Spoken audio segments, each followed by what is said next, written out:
Hansel and Gretel's Adventure. Part 1. Off to the Forest by Hansel. Once upon a time, my sister Gretel and I were born.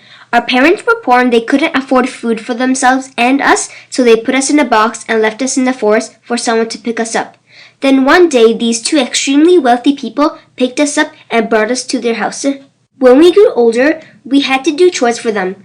Even if we were in a wealthy family, Gretel and I still felt like we were poor because we didn't get to eat food until our chores were done. One day, when our fake parents told us to do chores, we said no. They got really mad, so they sent us to the forest to get berries and said, "Never come back." I was so scared, so Gretel and I ran into the forest. All the berries were gone because we picked them all, but there was still berries in the deep forest. Part 2. Lost Trail by Jack. Hansel was going to go on my forest to pick some berries, but Gretel said stop, because my forest is dangerous.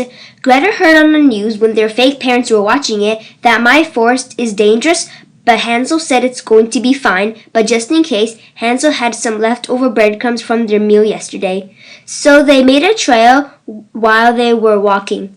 Few minutes later, they found a lot of my berries. After they picked all of my berries, they started to head home.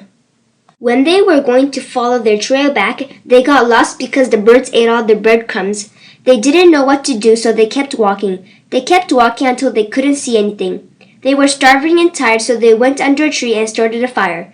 Under the tree, Greta found my green bean I lost. She threw it because she thought that wouldn't help, and it started to rain, so they went to sleep. Next day, when they woke up, the first thing they saw was my big green beanstalk. Part 3. Come in the House by Gretel. Hansel and I were surprised. We didn't know what to do, but we were curious what might be on top of the beanstalk. So Hansel and I climbed to the top. It was really hard to climb, but we helped each other and we made it. When we reached the top, we saw a house behind some trees. We walked towards it, and it wasn't just a house, it was a gingerbread house. I was a little scared but happy because I was starving and there was a lot of desserts. When we were eating some cookies, a person named Jack came out of the house and said, "Come in." So Hansel and I went in the house. In the house, Jack gave us a lot of desserts. Then it was nighttime, so Jack said to go to bed. So we went to sleep. In the middle of the night, I heard something stomp from downstairs. I was so scared, but I went to check what it was, and it was Jack making something in the oven. When I was about to go tell Hansel upstairs, Jack said, "I know you're there." I was so scared I didn't know what to do, so I ran upstairs as fast as I can to wake up Hansel and tell him. Jack came upstairs and said, "Just go to sleep," and slammed the door.